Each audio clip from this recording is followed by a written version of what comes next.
Cardi the hack at the game in the knot. Fucking your nigga, I got him on like to go bang bang like I'm chopping them chops. Previous shit, I'm in love with the rock. You said you could take it, bitch, you got me chopped. They throwing shit cause they see me on top to that bitch super love, I'ma sing you the top. Press, press, press, press, press. Cardi don't need more press. Kill them all, put them hoes to rest. Walk in bulletproof vest. J'avais dit que j'aimerais faire un petit peu plus de débat avec vous, de partager plus de trucs et tout. C'est vrai que la semaine, je suis un petit peu prise parce que j'essaye de faire un maximum de papiers, de trucs qui sont un petit peu relous mais qui sont nécessaires. Et du coup, là, j'ai discuté avec une amie et je voulais grave lancer ce débat parce que je me dis que ça va être hyper intéressant et que je pense que je vais avoir plein d'avis, j'arrive même pas à parler, plein d'avis différents. Alors, le thème de ce soir, ce sera sur la tromperie, que le ou la personne soit mariée ou pas, en tout cas en couple.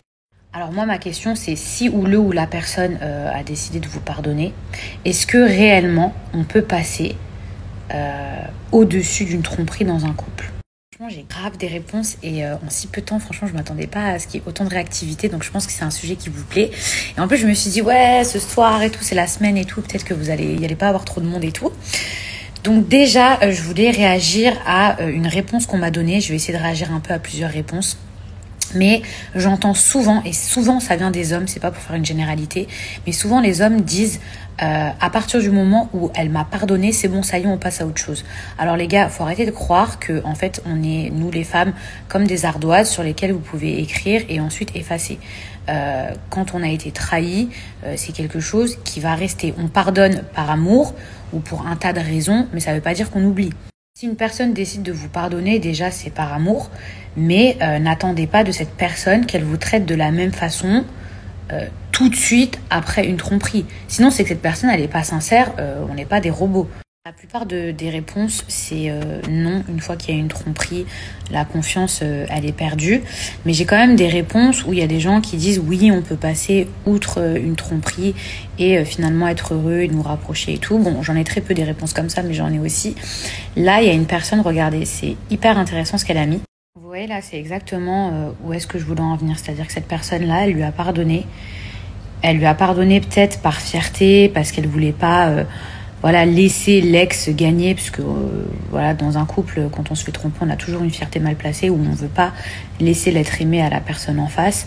Mais c'est plus par ego que par envie qu'on se le dise, puisque regardez la preuve de la réponse. C'est « j'ai pardonné, mais je ne suis pas heureuse ». Je vais vous donner mon point de vue, même si je pense que si on se met à faire du cas par cas, on pourra justifier certaines tromperies. Je sais, ça peut paraître absurde ce que je suis en train de vous dire, mais par exemple, les relations à distance, si vous ne voyez pas une personne pendant 3 mois, c'est super dur de rester fidèle. J'ai déjà entendu des histoires aussi où des femmes, elles n'avaient plus envie de leur mari et pendant 4 mois ou 6 mois, ils ne faisaient plus rien. Et il y a eu de la tromperie, vous voyez ce que je veux dire? Et en général, dans ce genre de cas de figure, les relations à distance, les baisses de libido, etc., c'est des gens qui arrivent à se pardonner mutuellement parce que, entre guillemets, voilà, ils ont trouvé une justification à la tromperie. Là, moi, où je pense que votre relation, elle pourra plus jamais être comme avant, c'est quand vous pensez être dans une relation saine, que tout va bien dans le meilleur des mondes, et que du jour au lendemain, vous apprenez que la personne avec qui vous vivez sous le même toit mène une double vie depuis 2 ans.